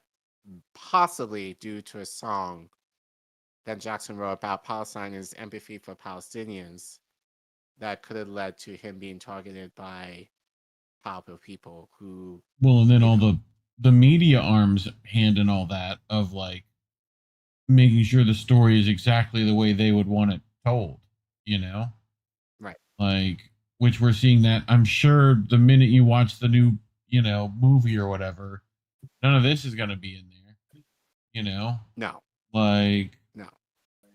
Not even as like drama, you know? Like, is to keep that out, you know, it's deliberately whitewashing this from coming out, practically, you know? Right. So, Right. not But good. yeah, I didn't like, know it any of that definitely- shit. Right. So, Again, I'm just saying this as I'm just trying to cover our bases here. That this is speculation, and of course, Jackson is dead, so you know we can't hear. But what we do know for sure is that the lyrics of Palestine are real. They were written by him. So obviously, given what we've talked about Palestine, if we're able to connect the dots, it does seem plausible that what happened to him, possibly in light of this song, you know, is true and could explain a lot of his behavior, you know, especially coming from the 90s. And how I think, you know, just look, and actually, funny enough, I was actually watching a lot of Jackson, you know, like interviews and all that stuff. He kind of, not to say he became more of a recluse, well, yeah, he became more isolated, you know, probably due to not wanting to have the media just kind of, like take pot shots at him. So Yeah. Well, and so him just a lot of weird behavior that we fucking saw, having especially Rabbi this last- Shmuley, man. Like, right, that's almost a fucking confirmation for me. So, right. But again, back then we didn't know any of this. no. But now, what we know now of Shmuley Yeah. and how he's connected now, especially to the political wing of our country, now Oh. it kind of makes sense. Like he's essentially was placed with him to kind of muzzle Jackson. And I think especially like now Jackson, you can argue that again, to muzzle him, Yeah. and kind of have him be like, do not, Yeah. Get a be nice to you or be nice handler. to us. We own you. Yeah. So we will attempt to clean you up, but basically you have to do whatever we tell you to. And it sounds like Jackson wasn't necessarily going for it either. So, but I'm sure the stress of all of that, plus other things, probably led him, I would argue, probably to his death. Yeah. In trying to recover what I guess he probably believed was, the right thing to do, or at least creatively present something that was true that he wasn't allowed to. It's a mystery! It's a mystery wrapped in a riddle inside an enigma! Yeah. So, but yeah, I thought it would be a cool story given his biopic. And as you said, they're not going to play this. They're not going to show any of this. But I thought, like this will kind of give, if you do watch it, some perspective as to, like his latter years in terms of what was going on and what led him to do the things that he ended up doing. So, but yeah, as I said, I never thought I would talk about Michael Jackson on this show, but here we are. Yep. And that's why we're probably, we'll see how the algorithm does with this segment, but my guess is that it will suppress it all to hell. So if you want to support us financially in order to see segments like these, you can scan the QR code you see on your screen, or you can go to the Ko-fi link you see at the bottom of your screen. If you're in the YouTube chat and live, you could type in !donate, all one word, and the Ko-fi link will pop up. And you can click on it and give as little as much as you want. And as always, you're not inclined to give it to us at all, but we do appreciate it. You can also give to us on PayPal, Substack, Patreon, Cash App. All those links are in the description below, especially if you want to give in those channels, especially if you want to give monthly. And as we said, if you can't give, that's fine. The free way to support us is to like and subscribe to our content and let us know in the comments what you think. Have you guys ever heard of Palestine Don't Cry? Again, we linked the AI version of the song in the description. Let us know. I only listened to maybe part of it, but let us know what you think. Do you think that could have been a song that Jackson could have produced? And actually, I wonder, like if he were alive today, would he have released it? So, or would he have released it at some point in the 90s or early 2000s when he was popular? So, let us know what you think. And do you believe that this might be kind of, in terms of what we know about Jackson, like if you feel kind of tracks with what was happening to him at the time?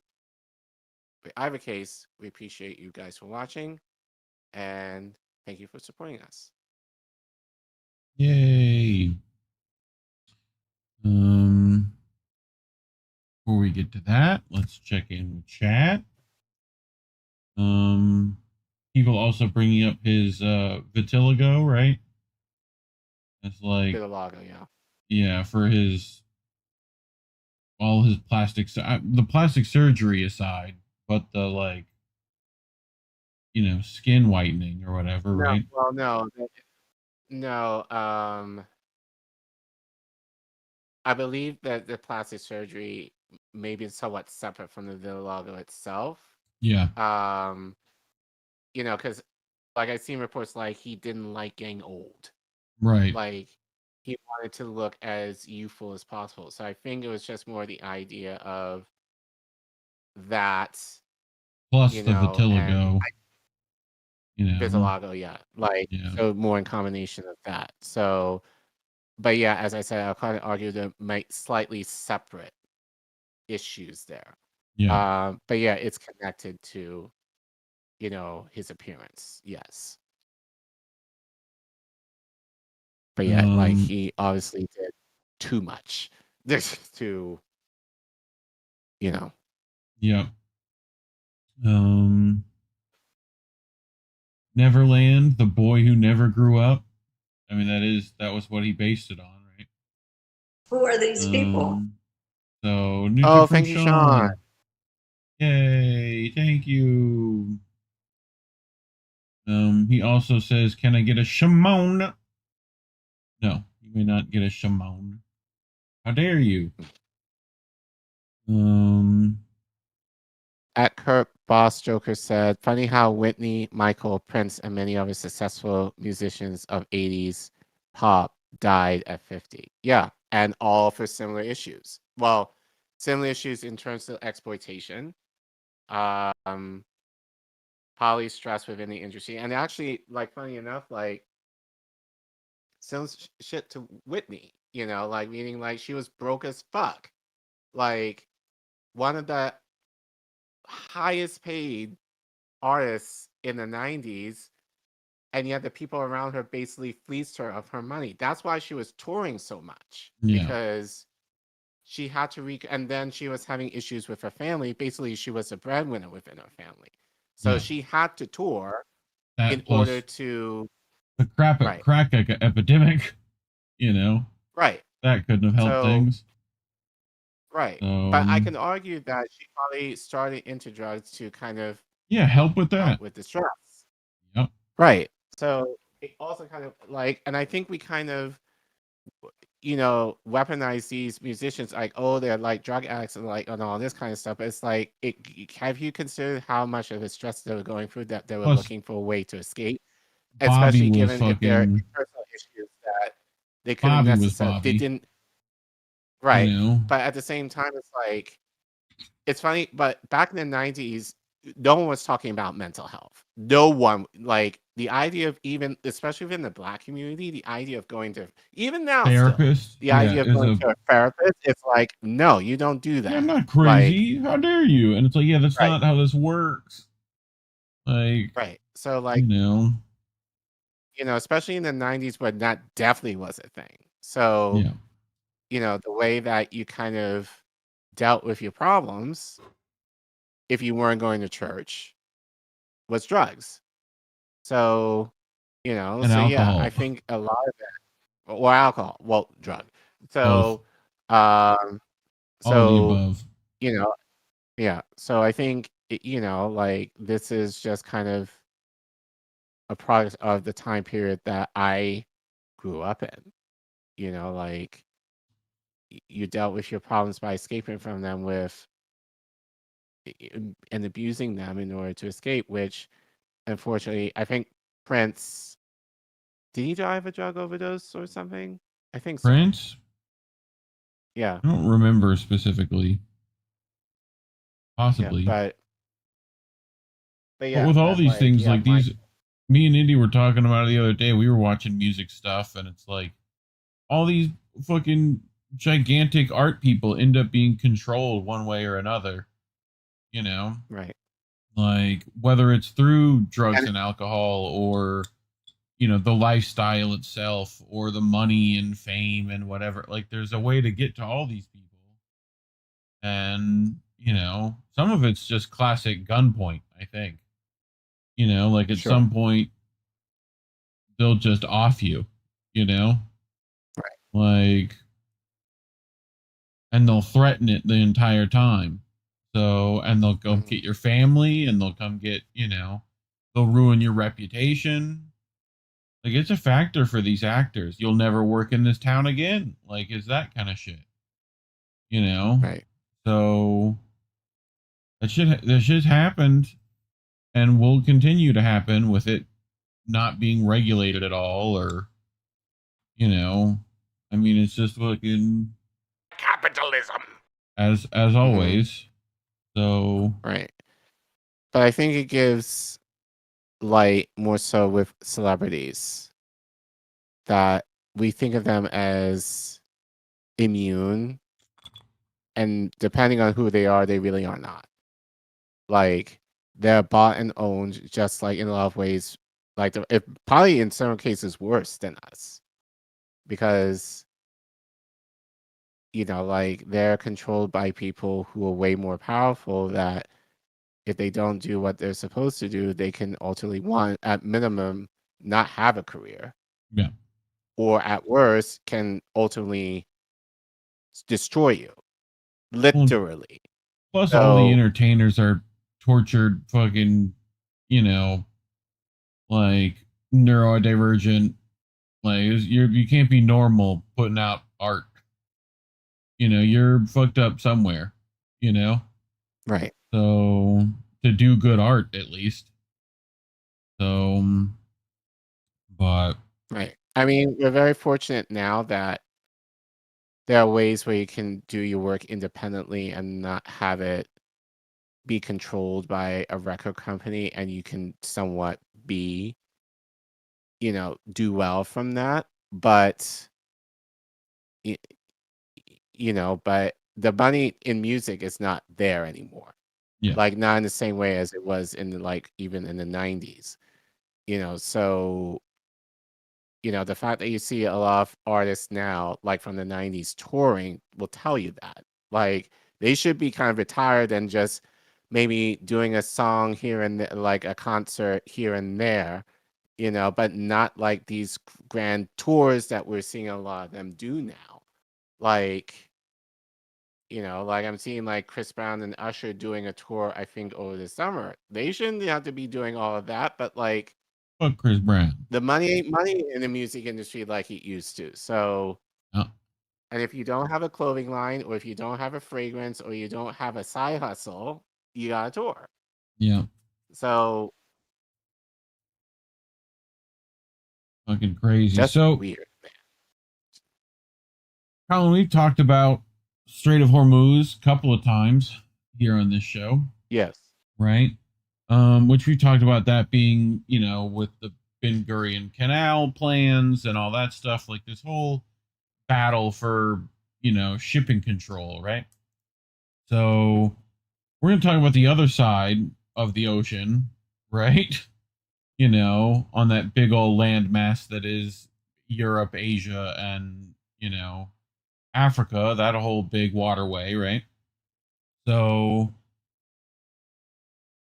super important to control that area. You don't want to go around the, Horn of Africa. That sucks.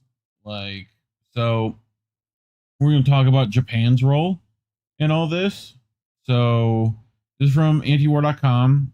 Tina Antonis, right, wrote this Corking the Front Door, right? Japan's new role in the global siege of China. And this is, Belt and Road Initiative stuff, which we've talked about that specifically too. But on April 21st, 2026, Japan's cabinet officially scrapped decades-old restrictions on the export of lethal defense equipment. This decision by Prime Minister Sani Takaichi, that's it, marks the definitive end of the 1967 Free Principle on Transfer of Defense Equipment, effectively dismantling the final legal barriers of post-war pacifism. This is more than a policy tweak. It is a structural realignment of the Japanese state to function as a regional arsenal of democracy. So I don't know if you've looked at Takaichi like at all. Recently elected, right? Pretty fucking right wing and fascist and shitty. Correct me if I'm wrong in the chat. But like, full WEF kind of fucking leader, So, a prime example of this friction is the Philippines Navy's interest in the Abukama class destroyer escorts, vessels specifically designed for anti-submarine warfare. While the Navy emphasized in February that Japan had yet to make a formal offer, limiting the interaction to a joint visual inspection. The Takaichi cabinet recent legal pivot specifically removes the requirement to strip these vessels of the weapon systems.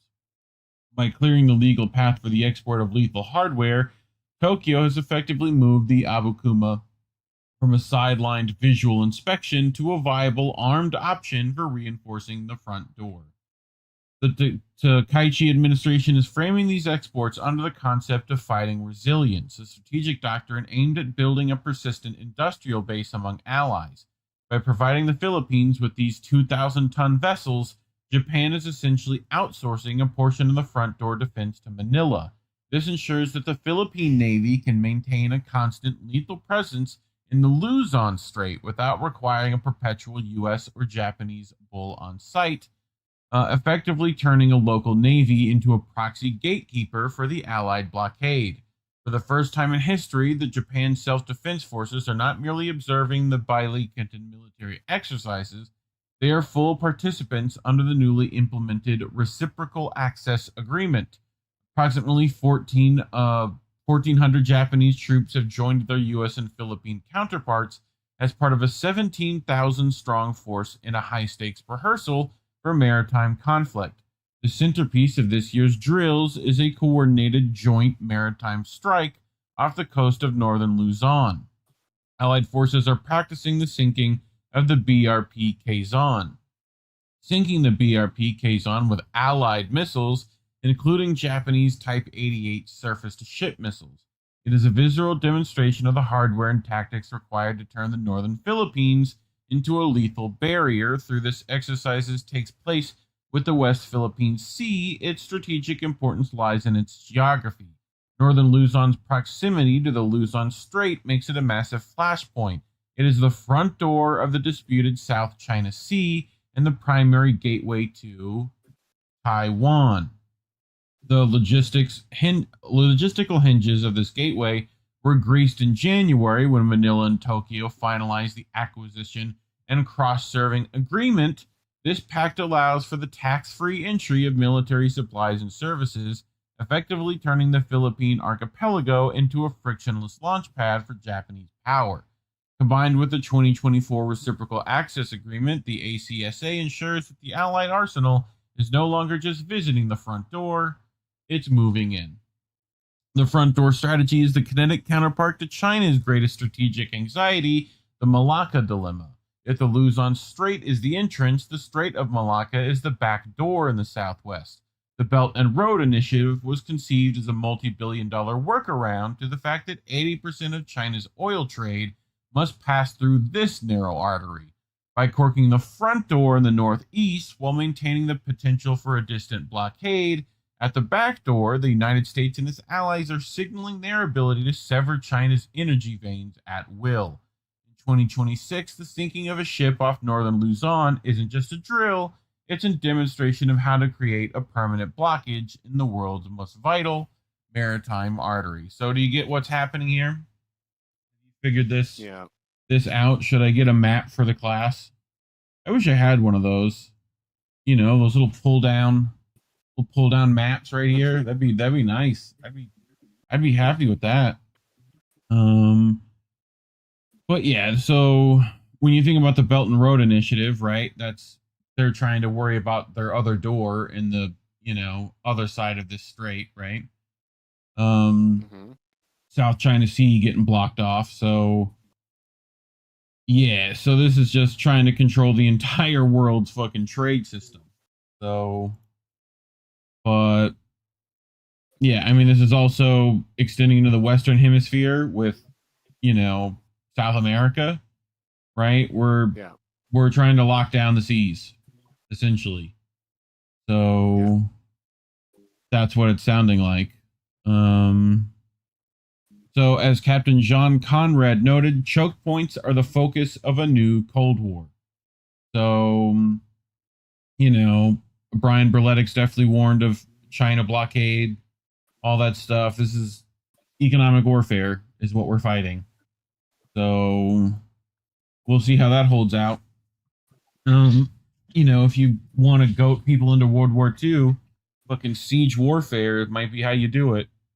because you're essentially forcing them into an option of like kill or be killed, bro. You know, so we'll see. Any thoughts?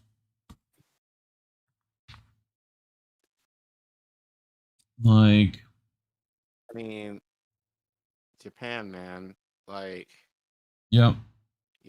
It's almost like you never expect them to be involved in any of this at all. But Yeah, and until they are, like, we've had some like their connections with Israel and all that stuff. We've done some covering of that. So, you know, after who was that? Who was the general that went there after World War II? Like the Reconstruction general that was there? Oh, MacArthur? Yeah, I think so. Yeah. Like, you know, we've controlled a lot of that shit since then. And then before that, they were fascists. So, you know, like, the continuation, you know? So, but anyway, definitely an interesting thing to look at. And, you know, there's saber rattling over on the, you know, Japanese front over in the Pacific. I mean, it's literally like we have what? The Pacific front, the African front, like European front. Like history's beginning to repeat itself, unfortunately. Like, and I don't know if we're the good guys this time, you know? So, but anyway, talking about it is surely why YouTube shadow bans us completely. So you can go to ko-fi.com/Indie News Network if you would like to donate to us without YouTube taking 30% cut. Scan that QR code on your screen now. If you can't do that, like you're one of the poors like ourselves, like and subscribe. You already know how this works. Everything engagement rules everything. Comment. Let me know what you think. Otherwise, thanks for watching. Gabriel, we did it. We made it. Yay. Do we know what's happening this week on INN? You always ask, and generally, unless if it's something really big, no. Same shit. But every week. Yeah. Consistency, people. So, but you know, if things might be subject to change, you can always go to @Ginnity News on the old Twitters and keep up with us that way, or Substack, also a useful choice. They're in the description. Little doobly doo. Yeah. Did Nightbot was upset at a fucking link that wasn't a link? Nightbot, get your shit together. I know you're a basic little robot, but we could do better.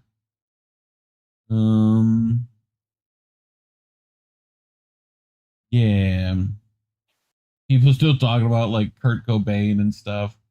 Courtney Love, all that shit. That's definitely scary, man. Like, you start speaking truth to power when you've got some, you know, when you have an audience, it fucking, they don't like that happening. So, right.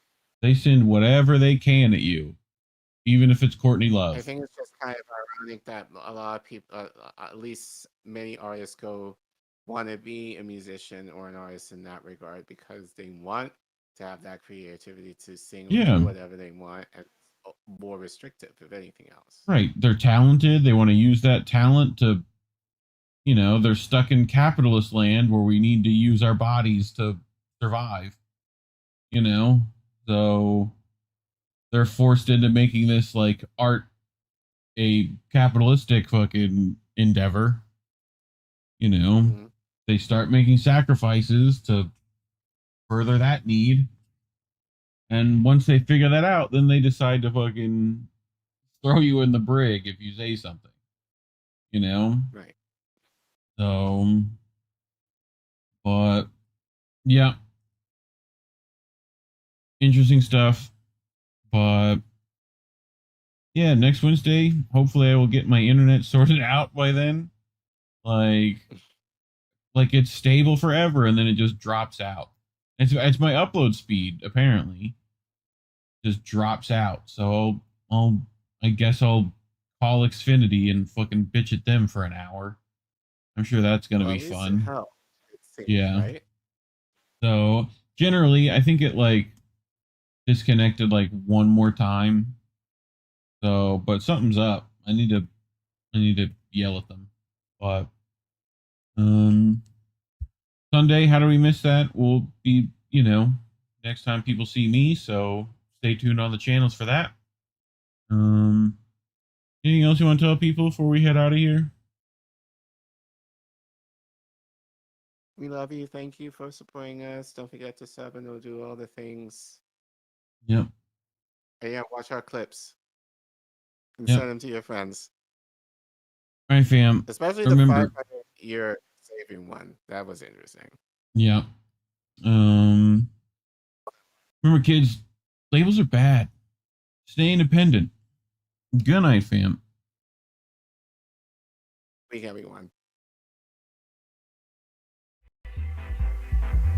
There's a difference between peace and liberation, is there not? You can have injustice and have peace. Isn't that correct? Peace and be enslaved. Yes. So peace isn't the answer. No. Liberation is the answer.